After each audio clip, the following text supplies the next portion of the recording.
¿Qué es el conductismo? Estrictamente hablando, el conductismo hoy en día no existe, en el sentido en que los modelos conductistas en psicología que florecieron en la primera década del siglo pasado proponían un modelo en psicología en el cual no se debía hacer referencia a la mente humana.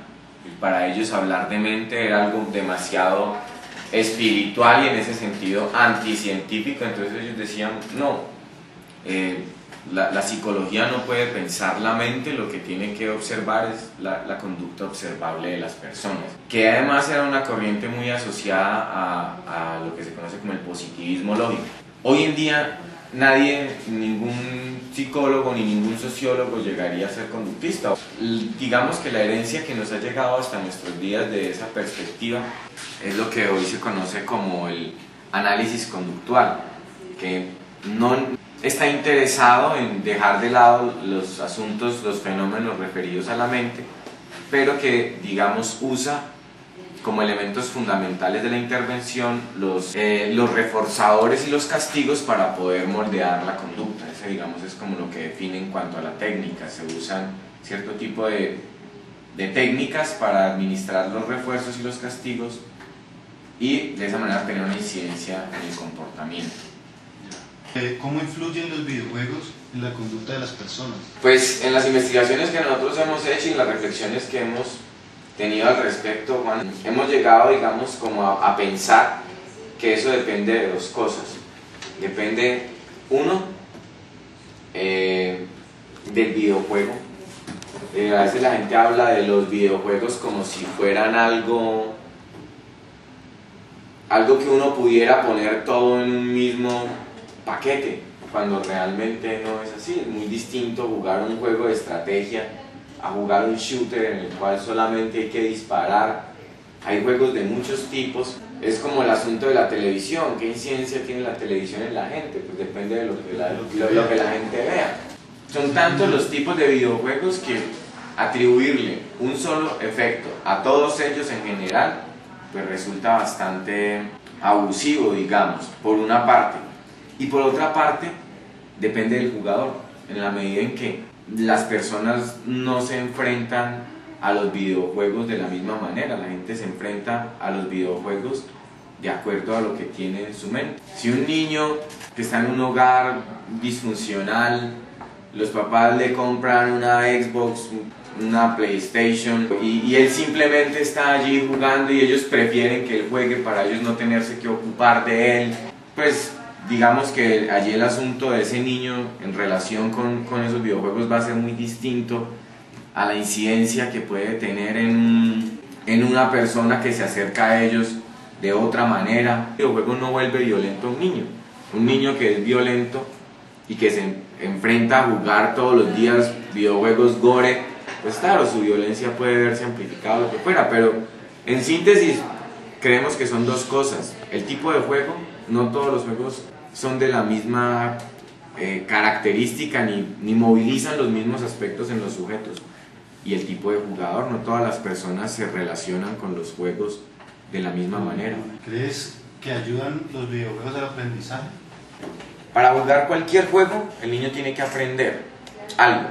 Hay un libro muy interesante, reciente, de un autor llamado James Pougy, y él, digamos, allá plantea una pregunta que es bastante particular. La pregunta de él es: ¿por qué un niño cuando va a la escuela a veces le cuesta tanto trabajo aprender, mientras que cuando está jugando un videojuego consigue cosas sin mayor esfuerzo? Mientras que la escuela no. Si uno piensa que el videojuego le exige al niño que él aprenda algo para poder que gane en el videojuego, pues en ese sentido el videojuego logra su objetivo de enseñarle algo al niño. Si vos vas a jugar un videojuego y vos no sabes cómo jugarlo, vos no sabes cómo matar los monstruos, cómo resolver los problemas, pues perdés. Y los videojuegos normalmente consiguen que el sujeto aprenda a jugar, mientras que en la escuela fracasa muy frecuentemente en ese mismo intento de enseñarle al niño lo que quiere enseñarle. Entonces la reflexión que hace James Pougy allí es: pareciera que los videojuegos son más eficaces a la hora de enseñarle cosas a los niños, entre otras cosas porque suponen un nivel de motivación muy alto. Ahora, ¿qué le enseñen? Pues volvemos al punto, ¿no? Depende de los videojuegos, pero por lo general los videojuegos particularmente algunos de ellos que yo consideraría los mejores, son videojuegos que requieren requieren solución de problemas del tipo de estrategias, de resolver enigmas, misterios, todo este tipo de cosas, encontrar la salida, en algún momento dado enseñarle cosas al niño. O sea que podríamos decir que pedagógicamente podríamos como incluir juegos de video en el aprendizaje de los niños, por lo menos de primero a quinto, para aumentar el aprendizaje. De primero a quinto hasta el bachillerato, hasta la universidad. Bueno, nosotros aquí en el laboratorio estamos haciendo algunos videojuegos para ser usados en educación, para evaluar el aprendizaje de los niños. Hay algunas líneas de trabajo, algo que han venido a llamar el edutainment, y que se supone que son juegos pedagógicos.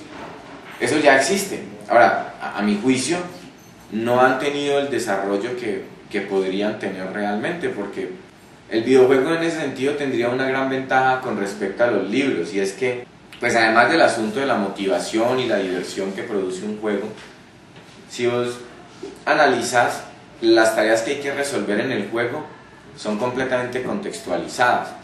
Entonces, si vos tenés que resolver un problema de química, que tenés que preparar una sustancia X o Y vos estás trabajando con el libro o estás en la clase con el profesor, y entonces el profesor te dice que este enlace y acá eso, y que eso da un alcohol, pero vos nunca viste el alcohol, y nunca viste nada. Se convertiría el aprendizaje en algo muy interactivo. Y contextualizado además, contextualizado en el sentido en que los conocimientos que el estudiante está aprendiendo tiene que aplicarlos para resolver un problema real, producir una sustancia para lograr un objetivo específico. Para lograr un objetivo. O sea, ¿cuál crees que es la razón para que los videojuegos más violentos del mercado sean los que más sobresalen? Pues a mi modo de ver, el asunto allí es la sociedad en la que vivimos. Si un niño tiene en su consola un videojuego violento, es porque la sociedad se lo dio. La sociedad le da ese tipo de juegos porque es lo que la sociedad vende. Todo el tiempo nos venden violencia. Vos prendes el televisor el domingo por la tarde y lo que encontrás son películas violentas. A los niños, por ejemplo, les prohíben ver películas de sexo, pero no les prohíben ver películas de violencia. El niño todo el tiempo está viendo armas, muertes, disparos. Y no solo el niño, los adultos vemos eso. La sociedad vende violencia y nosotros consumimos violencia. Y no solo en términos del entretenimiento. La sociedad vende guerra.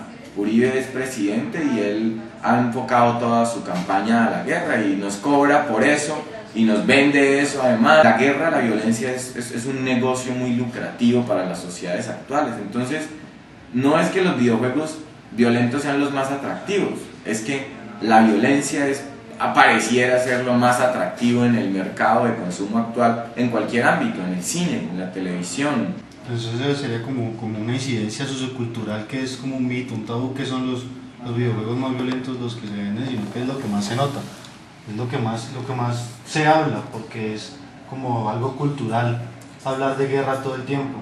No siento que los videojuegos violentos no sean los que más se venden, tal vez, probablemente sea así, probablemente los videojuegos que más le gusten a la gente tengan violencia, y probablemente si uno hace un videojuego en donde no haya que matar a nadie, donde no haya que luchar, pues tal vez el videojuego no sería muy atractivo, entre otras cosas porque la lucha para los seres humanos es una cuestión importante. Incluso los videojuegos que presentan la lucha mítica en términos del bien y el mal, pues son cuestiones que para el ser humano producen mucho enganche. Lo que yo quiero decir es que si los videojuegos violentos son los que más se vendan, no es por algo intrínseco a los videojuegos, sino por algo propio de la sociedad actual en la que vivimos, en la cual lo que más se vende es violencia, en cualquier parte. O sea, así como los videojuegos violentos son los que más se venden, también las películas violentas son las que más se venden. Es básicamente eso. La violencia es uno de los bienes de consumo más cotizados en nuestro mercado, y pagan por eso, pagamos por eso, y es nuestra sociedad es una sociedad violenta.